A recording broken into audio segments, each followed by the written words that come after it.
Halo, selamat siang anak-anak ibu semuanya. Apa kabar? Ibu harap kamu semua dalam keadaan sehat serta semangat dalam mengikuti pembelajaran jarak jauh kita.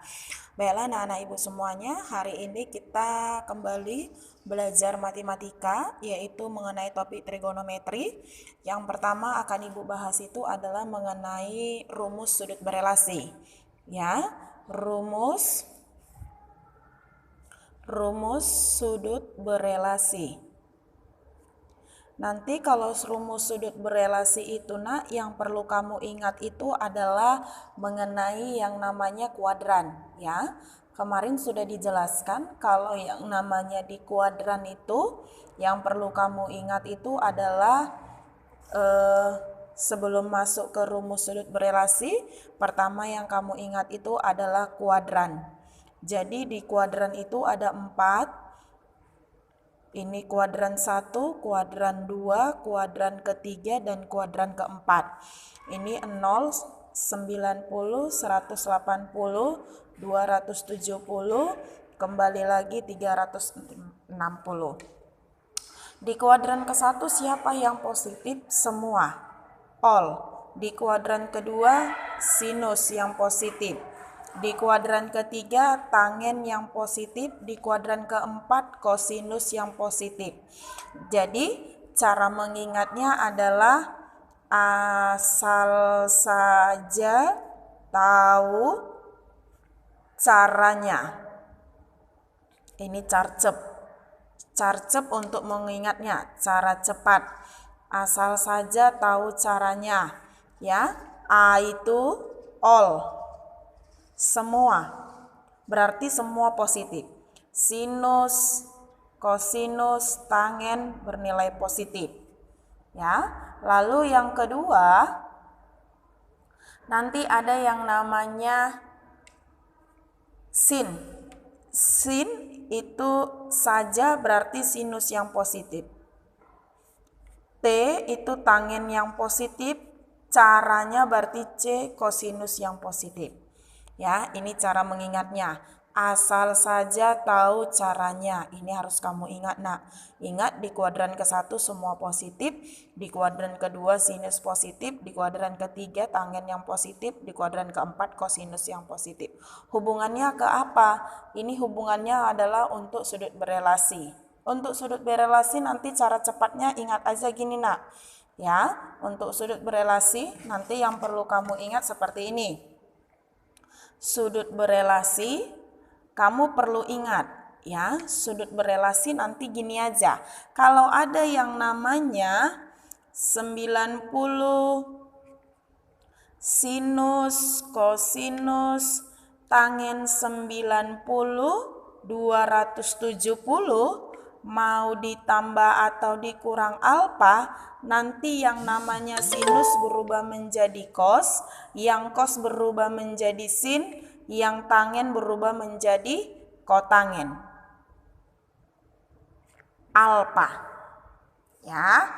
Lalu nanti yang kedua nanti kalau ada sinus, kosinus, tangen 180, 360 mau ditambah dikurang alfa ya, mau ditambah dikurang alfa ini nanti tetap.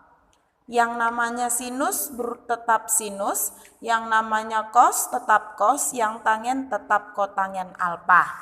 Ya, supaya lebih paham.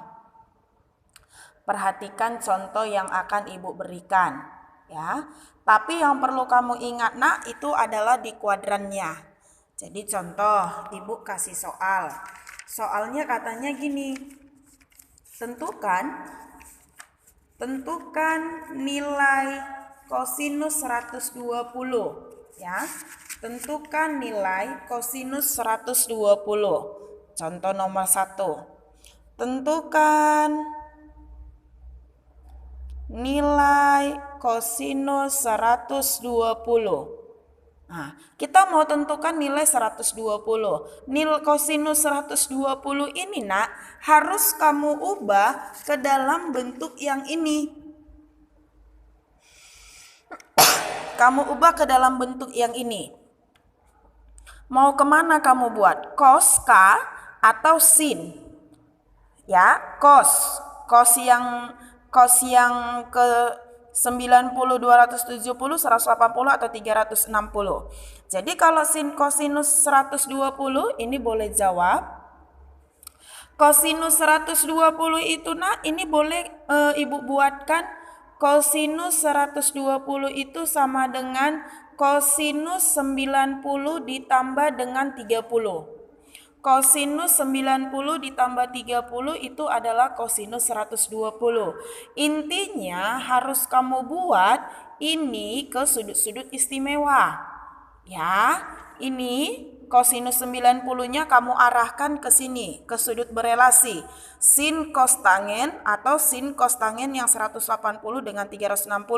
Lalu sisanya nanti kamu ubah ke sudut istimewa. Berarti dari sini kosinus 90.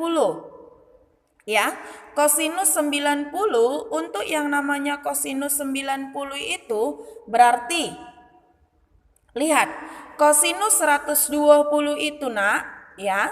Kosinus 120 itu dia ada di kuadran keberapa?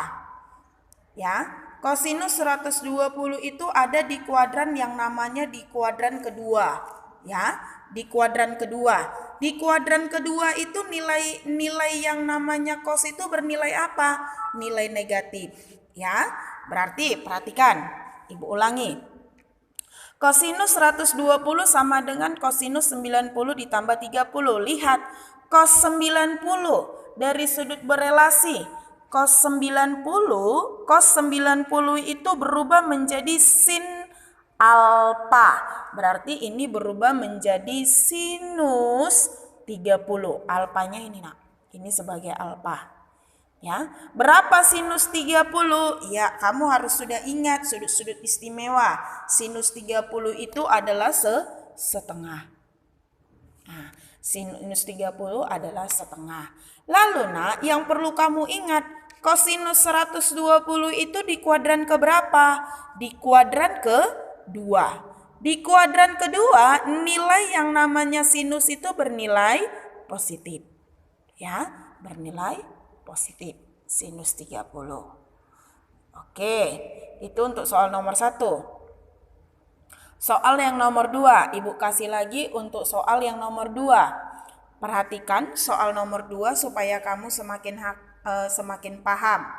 Ya, semakin paham. Boleh juga kita buat kosinus 120 itu sama dengan berapa? Kosinus yang namanya 180 dikurang 60. Ya kan? Kosinus 180 dikurang yang namanya kosinus 60. Berarti dari sini perlu kamu perhatikan ya.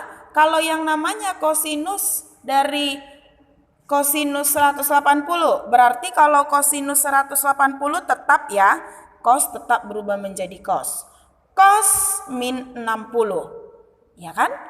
Cos min 60. Oke, kalau cos min 60 ya, berarti itu menjadi yang namanya cos 60. Kosinus 60 berapa? Setengah. Ya, jadi tetap sama hasilnya. Oke, supaya kamu lebih paham lagi, coba perhatikan contohnya. Contoh yang nomor 3.